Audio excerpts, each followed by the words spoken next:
Hey y'all, this is Corey and welcome back to another RVing with Corey YouTube video. Today we're going to take a look at the 2026 Winnebago Thrive 18 FBS. Now, this is very comparable to a Rockwood Mini Light 2109S.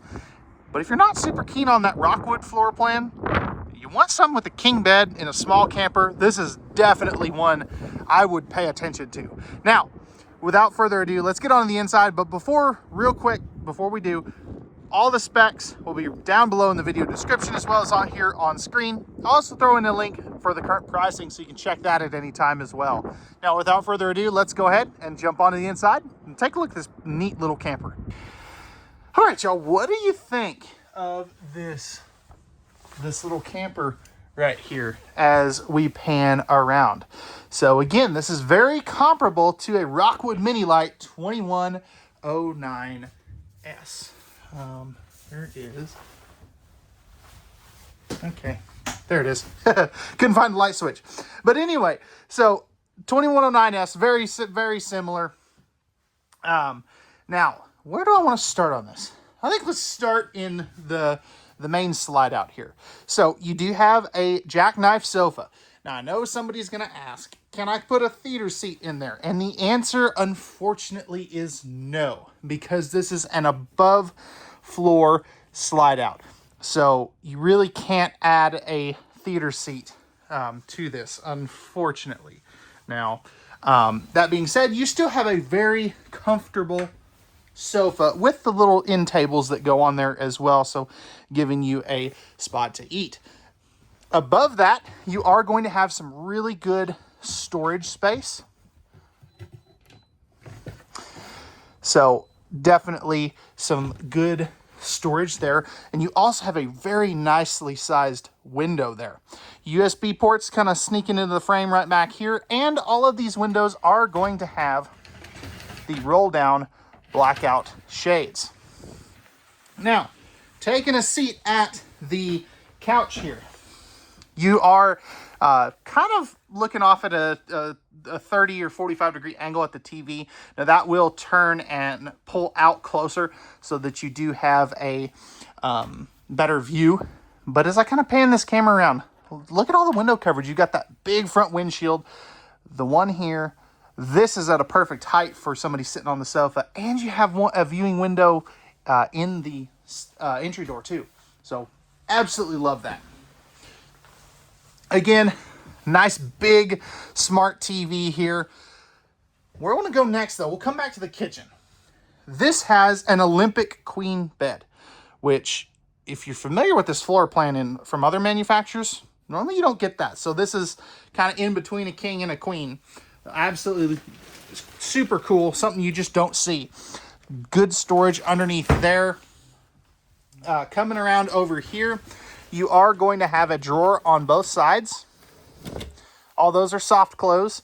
And you have a pretty good amount of hang-up space here. So that is a very nice feature.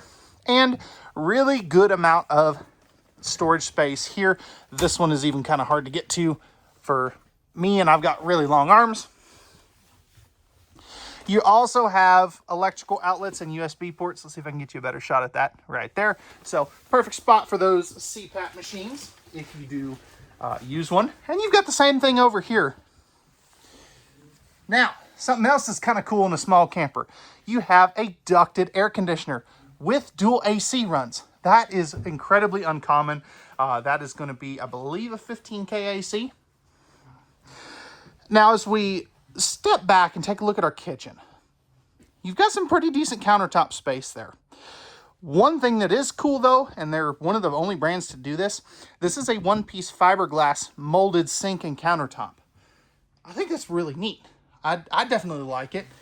Some people have told me it looks not as high-end as they were expecting, but let me know your feedback. What do you think of this? Now, it's a nice big sink with the gooseneck style faucet. Nice open storage here. And I love the fact that they do some shelf space in this one for like your pots, pans, bowls, plates, things like that. All soft close cabinetry. You have a drawer within a drawer here for your silverware. So that is a really cool feature. I definitely dig that.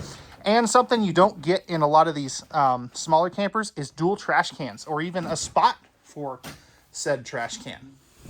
Now, kneeling down here, no electrical outlets here. What they do is they put it on the end here. So a lot easier to manipulate, get to, and reach.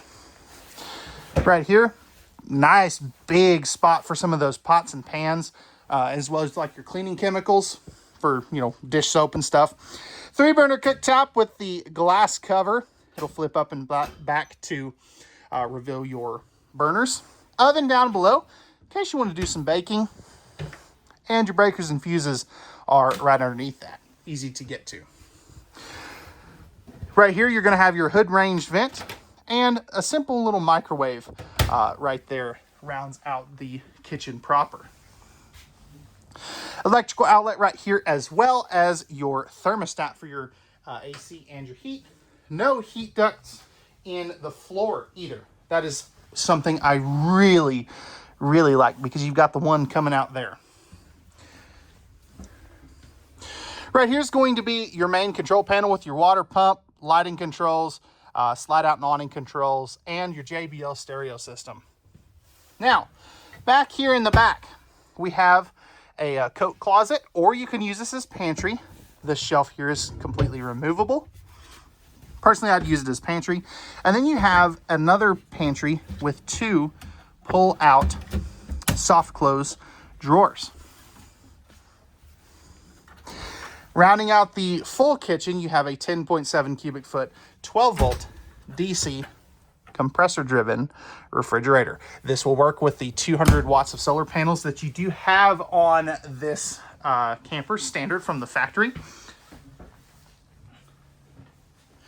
And in case anybody was wondering, something I just thought of, there is a blackout blind for that front windshield too, by the way. You also are going to have a privacy curtain here. So if you do have a grandkid that comes and, you know, needs to sleep on the sofa here, you can definitely close that off and make it a semi-private bedroom. It's not fully private because there's not a wall there, but you get the idea. Into our bathroom we go. So we do have a porcelain toilet. I want to go ahead and take a seat on that. Again, we do have some, you know, shipping plastic on here, but this is not the best as far as shoulder room. It's very doable though. So, you know, it is a little tight here. I'm kind of having to scrunch in my elbow here. Now, I've got the glass door open, which definitely helps, but it's not 100% perfect. Legroom's great though. Storage space under there. You got more of that seamless fiberglass counters. And then right here, you are going to have, we're going to turn that off.